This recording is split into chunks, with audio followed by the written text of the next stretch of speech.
Sometimes you feel like Superwoman and sometimes you just want to lay in bed and cry. Does that resonate? Your cycle is such an important part of your business. And when you can tune into these ebbs and flows, you'll actually start to realize that they're really predictable. And not only are they predictable, they're not something that you have to be the victim to. These symptoms that you might be experiencing now are only representing themselves as symptoms because there is some misalignment going on. And this could be misalignment energetically. This could mean that you're not necessarily living out your soul's purpose. Maybe you're not in the right relationships. Maybe your job isn't totally fulfilling. Maybe there's just parts of your life where you're feeling burnt out. You're not being validated properly. Your cycle and your womb are the representation of the feminine energy in your life and your ability to allow the creative life force energy, your God-given creative life force energy to flow through your energetic channel. We do need to talk about chakras. We do need to talk about all of this stuff to really get into the weeds of this conversation. But for right now, I really just want to share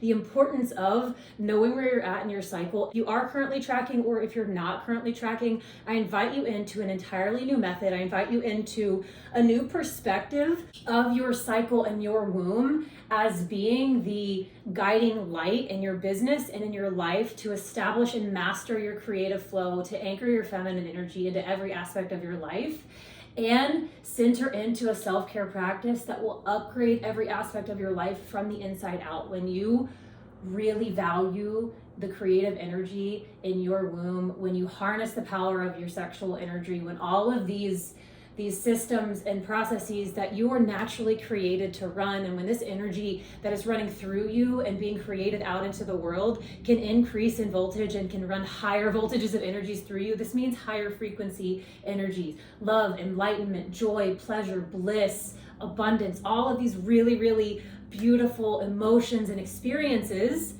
that don't have to come with the lows.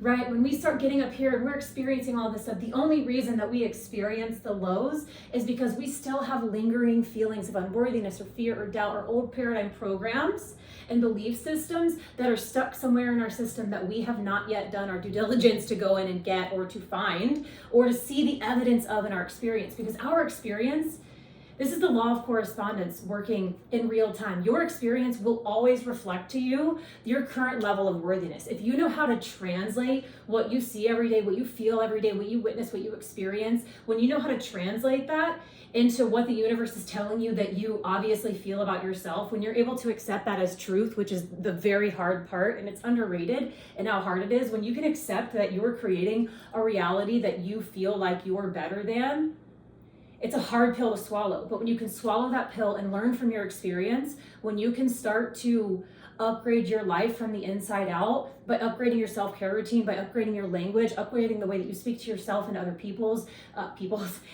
people, by being in integrity with your word, by picking up trash on the street when you see it, by incorporating a practice of communion with the earth, with nature, connecting with that very essence, that part of you that at your core is made up of elements of the earth. You are the earth, the universal law of oneness, right?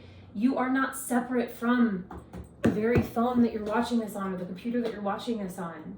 You're not separate from the trees outside. All of this is creation. And when you can get on board with all of these different types of medicine and start seeing everything that you're consuming as medicine, when you can tap into your natural ebbs and flows in your cycle so that you know when to protect yourself from external psychic warfare, when to step back into your own energetic field and recharge, when to connect directly to source, to experience altered states of consciousness that elevate your experience and upgrade your carbon-based codes and DNA so that you can expand your consciousness through your lived experience, which means an increased influx of flow of abundance and love and joy and flow, and your ability to regulate your nervous system at these new levels of understanding, at these new levels of consciousness, your ability to expand your nervous system's ability to hold more love, to hold higher voltages of energy in your energetic channel, which is a lot simpler than it probably sounds even with that way, but I'm trying to make it sound simpler with that.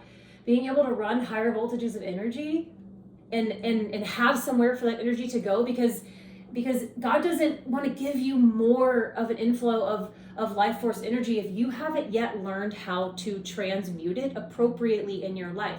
If you got an influx of more, if you want to receive more money or more love or whatever you want to receive more of, you first have to understand that doesn't come to you in the form of money. It comes to you in the form of energy. You're responsible for transmuting that in a way that generates that response from the universe. Now, that is a lot easier said than done. I know you're thinking, how do I transmute energy into money? We'll get there, trust me. But your ability to handle the energy that you're being given is what controls your ability and your capacity to receive more.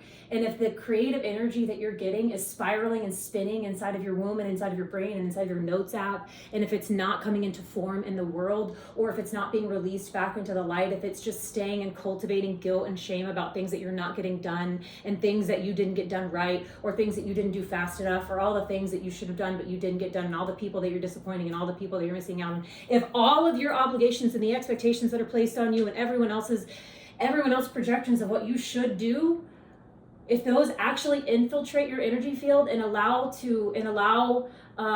you allow that to penetrate your emotional well-being, your emotional state, and make you feel guilt, shame, and embarrassment and lower vibrational feelings, simply the ability for those emotions to penetrate your energetic field is your responsibility.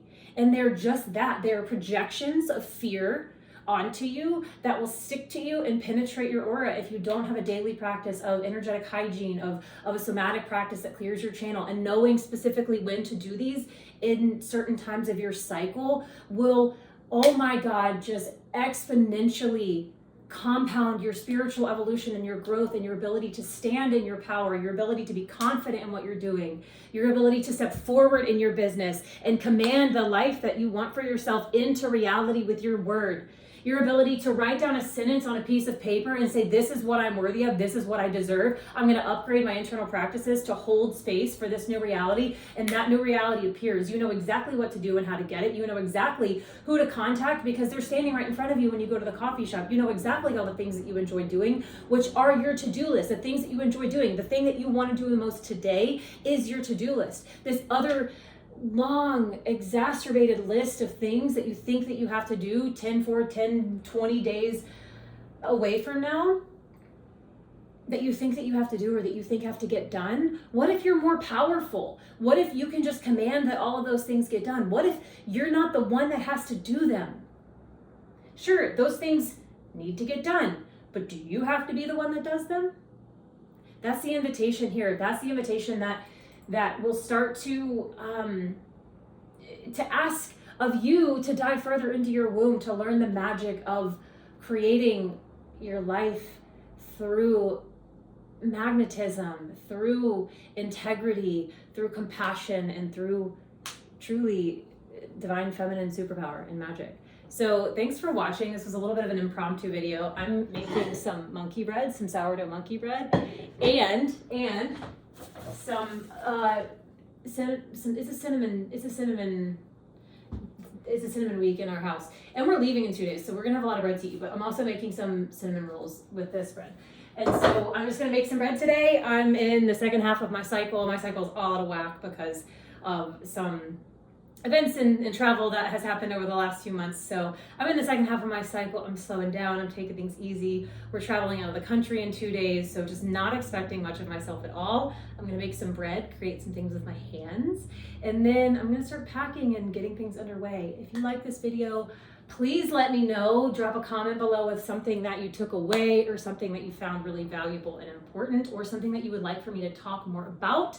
I really feel called to start opening up more of these conversations, but if I'm totally honest, as I always am, I'm just not quite sure how. So I'm going to be diving in head first quite a bit at the start of this, and then I think I'll find some cadence and some rhythm that makes sense. So thanks for watching. Let me know what you think, and we'll talk soon. Be sure to subscribe, whatever else is I'm supposed to say, but follow along. Let's do this together. Love you. Bye.